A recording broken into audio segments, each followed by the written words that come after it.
Batting cricket game का सबसे ज़्यादा एंटरटेनिंग और थ्रिलिंग पार्ट रहा है। एक चीज़ जो बैटिंग को इतना स्टाइलिश और इतना एंटरटेनिंग बनाती है वो है बैट्समैन की ली हुई बैकलिफ्ट। बैकलिफ्ट से आप अपनी बैटिंग को एक नेक्स्ट लेवल पर लेकर जा सकते हैं।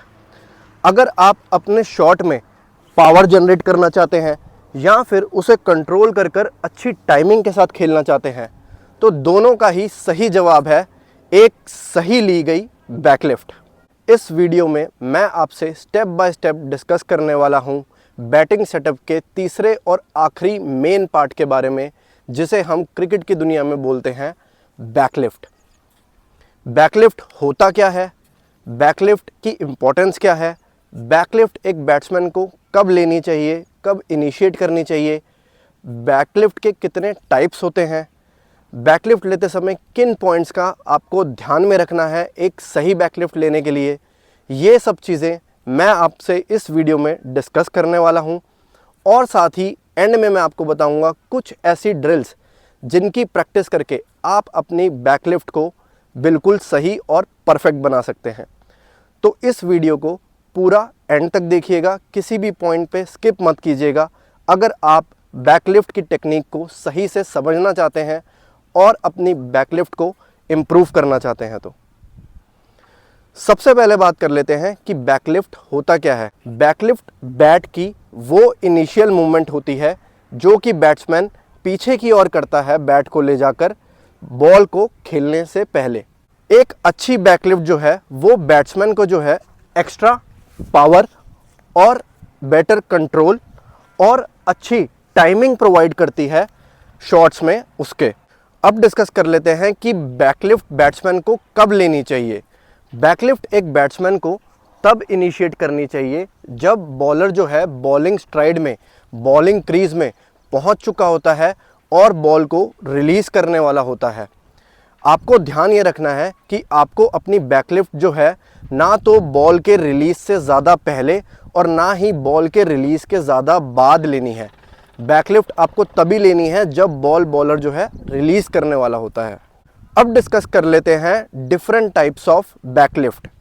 बैकलिफ्ट जो है बैटिंग में मेनली दो टाइप्स की होती है। एक होती है हाई बैकलिफ्ट और एक होती है लो बैकलिफ्ट। हाई बैकलिफ्ट में बैट्समैन का बैट जो है वो कुछ ज़्यादा ऊंचा उठता है as compare to low backlift. High backlift का यूज़ अक्सर बैट्समैन पावर हिटिंग और एग्रेसिव बैटिंग के लिए करते हैं ताकि वो तेज़ रन्स बना सके मैच में। हाई बैकलिफ्ट का यूज़ अक्सर बैट्समैन स्लो बॉलर्स के अगेंस्ट भी ज़्यादा करते हैं, क्योंकि स्पिन बॉलिंग में जब बॉलर स्लो बॉल डालता है तो वो उसको ज़्यादा फोर्स के साथ, ज़्यादा तेज़ी से हाई बैकलिफ्ट की मदद से प्ले कर पाते हैं और अपने शॉट्स को लगा पाते हैं। अब बात कर लेते हैं लो बैकलिफ्ट की। लो बैकलिफ्ट में बैट जो है बैट्समैन का हाई बैकलिफ्ट के एज कंपैरेटिवली कम रहता है, नीचे को रहता है। और लो बैकलिफ्ट का इस्तेमाल अक्सर फास्ट बॉलर्स, पेस बॉलर्स के अगेंस्ट ज़्यादा करते हैं बैट्समैन, क्योंकि वो फास्ट बॉलिंग के अगेंस्ट लो बैकलिफ्ट रखकर बॉल को ज़्यादा कंट्रोल और अच्छी टाइमिंग के साथ प्ले कर पाते हैं और बॉल की पेस की वजह से बॉल को मिस टाइम करने के चांसेस को कम कर लेते हैं। लो बैकलिफ्ट का इस्तेमाल अक्सर बैट्समैन जो है डिफेंसिव शॉट्स प्ले करने के लिए भी करता है, जब उसको ज़्यादा एक्यूरेसी, ज़्यादा कंट्रोल और ज़्यादा अच्छी टाइमिंग के साथ डिफेंसिव शॉट्स प्ले करने होते हैं। तो क्रिकेटर्स, अब बात कर लेते हैं कि क्या है सही तरीका बैकलिफ्ट को लेने का और किन पॉइंट्स का आपको खास ध्यान रखना है अपनी बैकलिफ्ट को सही तरीके से लेने के लिए। बैकलिफ्ट में पहला पॉइंट जो आपको ध्यान रखना है वो है कि बैकलिफ्ट जो है आपके फ्रंट आर्म से जो है वो इनिशिएट होनी चाहिए। मैं एक राइट हैंड बैट्समैन हूं और मेरा फ्रंट आर्म है ये, तो मेरी जो बैकलिफ्ट है वो मैं अपने इस फ्रंट आर्म से हमेशा इनिशिएट लूँगा। फ्रंट आर्म से सही तरीके से बैकलिफ्ट को इनिशिएट करने के लिए आपको ध्यान ये रखना है कि ये जो आपकी फ्रंट एल्बो है ये जो है आप पीछे को लेके जाएंगे बैकलिफ्ट को इनिशिएट करते हुए, और साथ में आप ये देखेंगे कि जो आपका फोर आर्म है वो जो है आपके ग्राउंड के पैरेलल ही रहे जितना रह सकता है। अगर आप बैकलिफ्ट को ऐसे इनिशिएट करते हुए अपने फोर आर्म को जो है फ्रंट आर्म के पैरेलल रखेंगे ग्राउंड के, तो आपकी बैकलिफ्ट जो है सही डायरेक्शन में सही तरीके से ऊपर को उठेगी। दूसरा पॉइंट जो आपको सही बैकलिफ्ट के लिए ध्यान रखना है वो है आपकी फ्रंट आर्म की रेस्ट पोजीशन। बैट को पकड़ते हुए आपको ध्यान ये रखना है कि जो आपकी ये रेस्ट है ये बैट पर जो है वो कॉक्ड रहे। कॉक्ड मतलब लॉक हो जाए। मैं आपको बताता हूँ कैसे। ये मैंने स्टांस लिया और कुछ इस तरीके से स्टांस लेकर मैंने जो है अपनी रेस्ट को जो है फ्रंट आर्म की वो लॉक कर लिया, कॉक्ड कर दिया।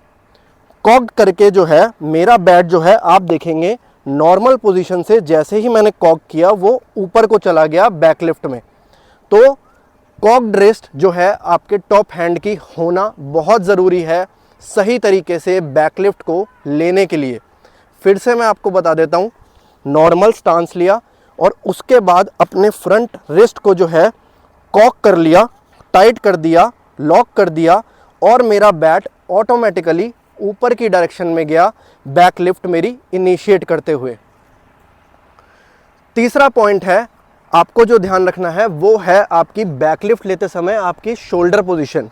जो आपका फ्रंट आर्म का शोल्डर है वो जो है बैकलिफ्ट लेते समय इनिशिएट करते समय नीचे को थोड़ा डिप होगा, नीचे को गिरेगा और जो बैक शोल्डर है आपका ये वाला, ये जो है आपके फ्रंट शोल्डर की ही लाइन में ऊपर को थोड़ा उठेगा कुछ इस पोजीशन में बैकलिफ्ट को इनिशिएट करते समय लेते समय।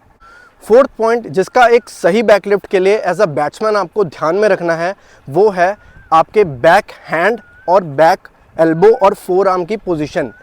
बैक हैंड जो है आप महसूस करेंगे जब आप बैकलिफ्ट इनिशिएट करेंगे तो आपका बैट पे बहुत ही हल्की ग्रिप के साथ रहेगा, ज़्यादा टाइटली आप बैट को नहीं होल्ड कर पाएंगे बैकलिफ्ट को इनिशिएट करते समय। और साथ ही जो आपकी एल्बो है और फोर आर्म है ये भी बैकलिफ्ट में जाते समय कुछ पैरेलल ही रहेगा, कुछ इस पोजीशन में जब आप बैट को होल्ड करेंगे बैक हैंड से। तो देखिए ये फोर आर्म जो है ये ग्राउंड के पैरेलल है जब मैंने बैकलिफ्ट को इनिशिएट किया। तो फिफ्थ पॉइंट जिसका आपको खास ध्यान रखना है बैकलिफ्ट को सही तरीके से लेने के लिए वो है आपके बैकलिफ्ट में बैट का एंगल। आपका बैट का एंगल जो है वो मिडल स्टंप, ऑफ स्टंप या फर्स्ट स्लिप इसके अंदर ही कहीं ना कहीं बैट का एंगल जो है वो रहना चाहिए बैकलिफ्ट को लेते समय। अगर आपने बैकलिफ्ट आप देखिए ली और आपका बैट जो है बैकलिफ्ट लेने के बाद इस तरीके से फर्स्ट या सेकंड जो स्टंप है उसके पीछे ही लाई कर रहा है तो ये पोजीशन आपकी बैकलिफ्ट में बिल्कुल सही है, क्योंकि इसकी वजह से आपका बैट जो है ज़्यादा सीधा आ पाएगा और ज़्यादा सीधे आने की वजह से आप अपनी बॉल पे अच्छे टाइमिंग के साथ मिडल करके स्ट्रोक्स को प्ले कर पाएंगे। इसीलिए बैट का एंगल सही जगह पे होना बहुत ज़रूरी है एक सही बैकलिफ्ट में। वहीं अगर आपका बैट का एंगल मान लीजिए कि गली के रीजन में जा रहा है बैकलिफ्ट लेके कुछ इस तरीके से, स्टंप्स के ऊपर नहीं है, स्लिप के ऊपर नहीं है, बाहर की ओर जा रहा है जैसा आप देख पा रहे होंगे, तो ये जो तरीका है ये बैकलिफ्ट में सही तरीका नहीं है। इससे होगा ये कि जब बॉलर बॉल डालेगा और बॉल अगर तेज़ आई होगी तो आपके इनसाइड एज लगकर बॉल के विकेट में जाकर आपके आउट होने के चांसेस जो हैं बढ़ जाएंगे। और अगर बॉल ज़्यादा बिल्कुल स्ट्रेट आ रही है आपकी लेग्स पे तो आपको ज़्यादा टाइम लगेगा बैट को अपनी लेग्स के पास लाने में, शॉट को प्ले करने में, जिससे होगा ये कि आपकी बॉल जो है आपके पैड को हिट कर जाएगी और आप LBW आउट भी हो सकते हैं। तो ये बिल्कुल गलत तरीका है। ध्यान यही रखना है कि बैट का एंगल जो है वो या तो फर्स्ट स्लिप या तो मिडल स्टंप या ऑफ स्टंप के कहीं बीच में ही लाई करना चाहिए जब आप अपनी बैकलिफ्ट को इनिशिएट करेंगे। तो कुछ इस तरीके से। चलिए अब मैं आपको बता देता हूँ कुछ ऐसी ड्रिल्स जिनकी अगर आप प्रैक्टिस करेंगे तो आप अपनी बैकलिफ्ट को इन सभी पॉइंट्स के साथ इम्प्रूव कर सकते हैं और अपनी बैटिंग में अपनी बैकलिफ्ट को सही कर सकते हैं। पहली ड्रिल है सिंगल हैंड ड्रिल। इसमें क्या करना है, आपको अपनी स्टांस पोजीशन में खड़े हो जाना है और अपने फ्रंट हैंड से बैट को होल्ड कर लेना है और बैक हैंड को पीछे रख लेना है और उसके बाद आप अपने रिस्ट को कर लेंगे कॉक। बैकलिफ्ट जो है आपकी अपने आप ऊपर को उठ जाएगी और फिर आपको सीधा खड़े खड़े ही अपने बैट की स्विंग शुरू करनी है, कुछ पीछे से आगे को इस तरीके से। और आपको ध्यान ये रखना है कि बैट आपका जितना सीधा आ सके उतना सीधा आए, इस तरीके से बैट को स्विंग कराते हुए, और पैर आपके बिल्कुल स्टिल रहने चाहिए, मूव नहीं करने चाहिए। तो कुछ इस तरीके से अगर आप इस ड्रिल की प्रैक्टिस करेंगे तो आपकी जो है फ्रंट आर्म की, फ्रंट हैंड की जो है मसल मेमोरी बनेगी, आपको आदत पड़ जाएगी बैट को ग्रिप करने की और इस तरीके से पीछे से आगे स्विंग में लाने की, और जो कि आपको मदद करेगी बैकलिफ्ट में सीधा बैट लाने में बॉल को खेलते समय, जो कि एक बहुत ही क्रूशियल स्टेप है बैकलिफ्ट को सही रखने के लिए। दूसरी ड्रिल है डबल हैंड ड्रिल।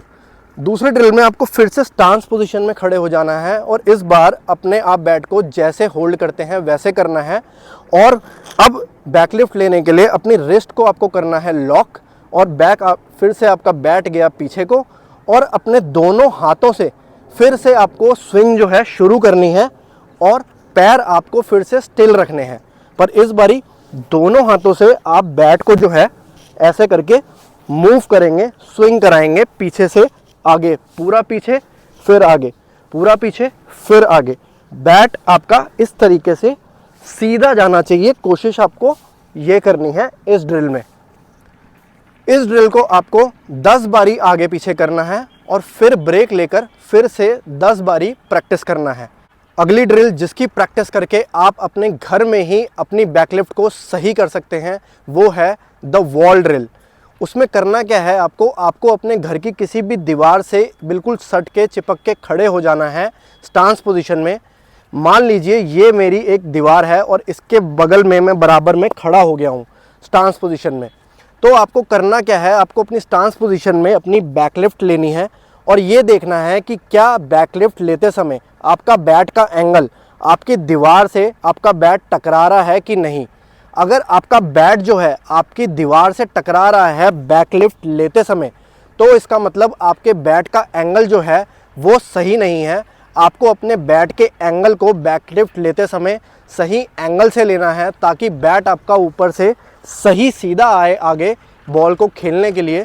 तो इस चीज़ की आपको दीवार के साथ खड़े होकर प्रैक्टिस करनी है और तब तक करते रहनी है जब तक आपका जो है बैट सीधा आना ना शुरू हो जाए, बैकलिफ्ट में पीछे को जाना और दीवार पे लगना बंद ना हो जाए। आखिरी ड्रिल है मिरर ड्रिल। इसमें आपको करना क्या है, आपको अपने घर में शीशे के आगे खड़े हो जाना है और अपनी बैकलिफ्ट लेने की प्रैक्टिस करनी है और ध्यान देना है कि क्या आप सारे पॉइंट्स जो मैंने आपको एक सही बैकलिफ्ट के लिए बताए, क्या आप उन्हें फॉलो कर पा रहे हैं कि नहीं। अगर आप अपनी बैकलिफ्ट में उन पॉइंट्स को फॉलो करेंगे और फॉलो करके मिरर के आगे लेकर खड़े होकर बैकलिफ्ट को लेंगे तो डेफिनेटली आप अपनी बैकलिफ्ट को बहुत ही जल्दी सही और इम्प्रूव कर पाएंगे। आई होप क्रिकेटर्स मेरा ये वीडियो आप लोगों को पसंद आया होगा। अगर आपको ये मेरा वीडियो पसंद आया तो इसे लाइक और शेयर कीजिए, और अगर आपने मेरे चैनल को अभी तक सब्सक्राइब नहीं किया है तो प्लीज़ मेरे चैनल को सब्सक्राइब कर दीजिए क्रिकेट पर और भी ट्यूटोरियल कोचिंग वीडियोस सबसे पहले देखने के लिए। मैं आपसे मिलता हूं अपनी अगली वीडियो में, तब तक के लिए good bye, take care and keep playing.